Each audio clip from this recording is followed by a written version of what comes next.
है इजराइल की तरफ से ताबड़तोड़ मिसाइल अटैक किए जा रहे थे। जानकारी मिल रही है हिजबुल्लाह संगठन का जो चीफ है वो नसरुल्लाह मारा गया है। ये बड़ा हमला हुआ है इजराइल की तरफ से, लगातार ताबड़तोड़ बीते कई दिनों से हमले हो रहे थे और इसी बीच ये जानकारी हिजबुल्लाह चीफ नसरुल्लाह मारा गया है। हिजबुल्लाह चीफ हसन नसरुल्लाह ढेर किया जा चुका है। ये बहुत बड़ा खात्मा। तो बड़ी खबर आपको बता रहे हैं, देखिए किस तरीके से ये ऑपरेशन लगातार चलाया गया। इजराइल लगातार हमले कर रहा था। बेरूत में इजराइल की सेना ने मिसाइलें दागी और बीते शुक्रवार को किस तरीके से भीषण हमला, ये माना जा रहा है सबसे भीषण हमला ये इजराइल की तरफ से किया गया, जिसमें ये बड़ी खबर आ रही है हिजबुल्लाह चीफ नसरुल्लाह जिसे मारा गया है। इससे पहले जितने भी इसके कमांडर थे और नंबर 2 जो था उसको भी यहाँ पर ढेर किया गया था और अब हिजबुल्लाह का चीफ भी मारा गया है। आपको बता दें हिजबुल्लाह के हेडक्वार्टर को निशाना बनाया गया इजराइल की तरफ से। आईडीएफ के मिसाइल हमले में कई इमारतें भी ध्वस्त हुई, कई लोगों की मौत हुई है और 90 से ज्यादा लोग घायल बताए जा रहे हैं। लेकिन अब देखिए किस तरीके से पूरी दुनिया को नहीं डरा पाएगा हिजबुल्लाह का चीफ नसरुल्लाह जो मारा गया है। ये बड़ी जानकारी आपको दे रहे हैं। देखिए ये जो नसरुल्लाह है ढेर किया जा चुका है। के सिन्हा डिफेंस एक्सपर्ट हमारे साथ फोन लाइन पर जुड़ गए। सर, जिस तरीके से ये बड़ी एक इजराइल को कामयाबी मिली है, दुनिया को अब नहीं डरा पाएगा नसरुल्लाह, आईडीएफ की तरफ से बयान दिया गया है, ये हिजबुल्लाह चीफ नसरुल्लाह मारा गया है, क्या कुछ इसके मायने? जय हिंद। देखिए वेस्ट एशिया के अंदर में जिस तरह से ये हूती, हमास और हिजबुल्लाह का चल रहा था और ये पूरी चीजें पूरी दुनिया के लिए एक बहुत बड़ा आतंकवादी खतरा की तरह उभर रहा था और जिस तरह से चीजें लास्ट 1 साल से चल रही हैं, तो ये इसके पहले इस्माइल हानिया, क्योंकि वो एक टेररिस्ट ऑर्गेनाइजेशन हमास का लीडर था, इसके बाद नसरुल्लाह का मारा जाना एक बहुत बड़ी कामयाबी है, मैं मानता हूँ दुनिया के लिए, क्योंकि ये सारे नॉन स्टेट एक्टर्स हैं, टेररिस्ट ऑर्गेनाइजेशन के हेड हैं, जो कि दुनिया की पूरी परिस्थितियों को बदल सकते हैं। तो जियो स्ट्रेटेजिकली आप देखिएगा वेस्ट एशिया में ये जो कार्रवाई इजराइल ने की है और बहुत ही उनका इसके ऊपर में बलिदान रहा है 7 अक्टूबर पिछले साल के बाद से आज तक के लिए, तो वो बहुत बड़ा एक जियो स्ट्रेटेजिक चेंजेस हैं और आप देखिएगा पूरे वेस्ट एशिया में ये चीजें बदलती हुई दिखाई देंगी। बिल्कुल के सिन्हा सर, जिस तरीके से इजराइल की तरफ से हमास का खात्मा किया गया, हमास के बाद अगर कोई बहुत बड़ा दुश्मन था इजराइल का तो वो हिजबुल्लाह, क्योंकि 7 अक्टूबर वो याद होगा जब बर्बरता की गई थी और हमास का साथ लगातार हिजबुल्लाह ने दिया था और बीते दिनों जिस तरीके से हमले इजराइल की तरफ से किए जा रहे थे, हिजबुल्लाह की कमर पहले ही टूट चुकी थी और अब मारा गया।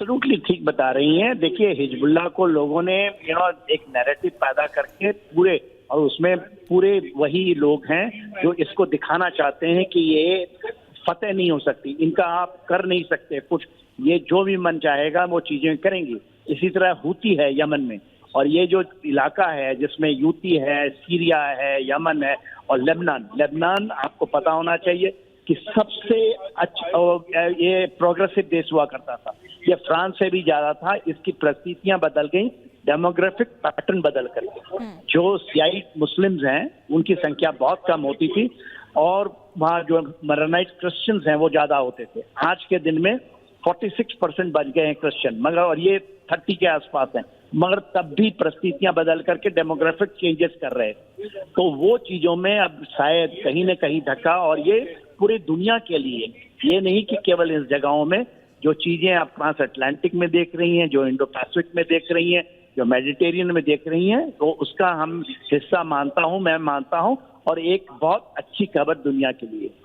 बिल्कुल, आप कह रहे हैं कि दुनिया के लिए अच्छी खबर है के सिन्हा सर, लेकिन ये समझना चाहेंगे कि अगर लेबनान का भी आप जिक्र कर रहे थे, वहां तो लगातार इजराइल की तरफ से पिछले 10 दिनों में कई बार हमले हुए, अलग अलग तरीके से हुए, पैटर्न अलग थे, लेकिन अब जब ये नसरुल्लाह का जब खात्मा हो चुका है तो क्या नैरेटिव यहां से सेट हुआ है?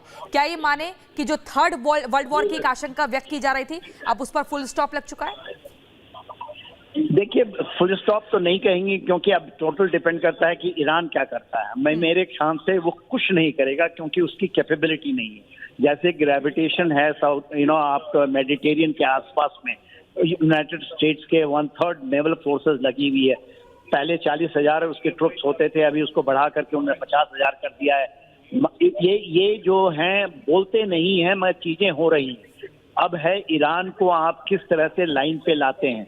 ईरान के अंदर में बदलाव की बयार भर रही, वहां पर भी हवा चल रही है, क्योंकि जो वहां का सुप्रीम अयतुल्ला खुमैनी है उनके दिन भी चंद है। और जो कल बयान आया है, और वो भी यूनाइटेड नेशन जनरल असेंबली के अंदर में, जो नेतन्याहू साहब कह रहे थे कि हमारी लंबी हाथ कहीं भी पहुंच सकती है, तो एक बहुत बड़ा है। देखिए आज जो इजराइल कर रहा है 7 अक्टूबर के बाद, वो एक टेररिस्ट के खिलाफ, 3 टेररिस्ट के खिलाफ अकेला लड़ रहा है। और दुनिया की नैरेटिव भी चैनलों के अंदर में भी, मीडिया में भी, पेपरों में भी बदलती रही है।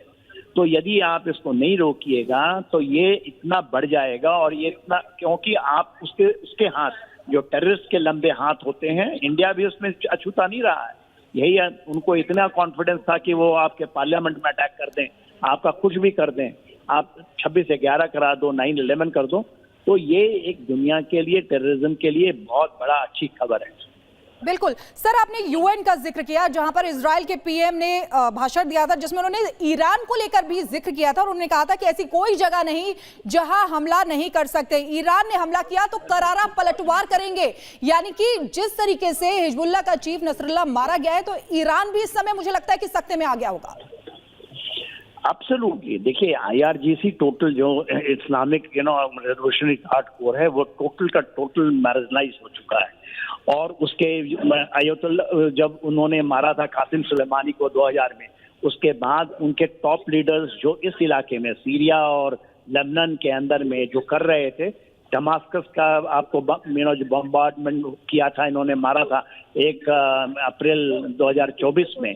उसके बाद जो चीजें हुई थी, उनके टॉप IRGC कमांडर के, उसमें आप बहुत ज्यादा संख्या में IRGC कमांडर, जो कि ईरान मानता है कि उनका बहुत बड़ा फोर्स है, वो कंप्रोमाइज है, इसीलिए इस्माइल हानिया मारा गया है वहाँ। तो और क्योंकि कंप्रोमाइज इसलिए है कि वो भी तंग है। आप जब भी, और अयतुल्ला खुमैनी बहुत एजेड हो चुके हैं, ईरान के लोग भी परेशान हैं, और ईरान के से भी खबरें नहीं आ रही हैं। वो नहीं चाहते हैं कि इस तरह की जो उनकी छवि बनी ईरान की, वो छवि बने। और इसलिए देखिए उनके प्रेसिडेंट भी जो आए हैं, तो वो भी आपके मॉडरेट साइड में हैं। भले ही वो आज कुछ कह लें, मगर धीरे धीरे परिस्थितियां बदलेंगी। हिजबुल्लाह का खत्म होना, हमास का खत्म होना, हूती का खत्म होना, एक बहुत मैं अच्छा मानता हूँ। बहुत बहुत शुक्रिया मेजर जनरल के सिन्हा सर, हमारे साथ जुड़ने के लिए, महत्वपूर्ण जानकारी देने के लिए। इसी बीच अपने दर्शकों को वो बिल्डिंग में हम दिखा दें जिसमें नसरुल्लाह छिपा हुआ था। हमास, हिजबुल्लाह और हूती का जो खात्मा हुआ है, ये दुनिया में एक बड़ा संदेश गया है, और यहां से इजराइल का कद ऊंचा हुआ है, और ईरान जो लगातार डरा रहा था, इजराइल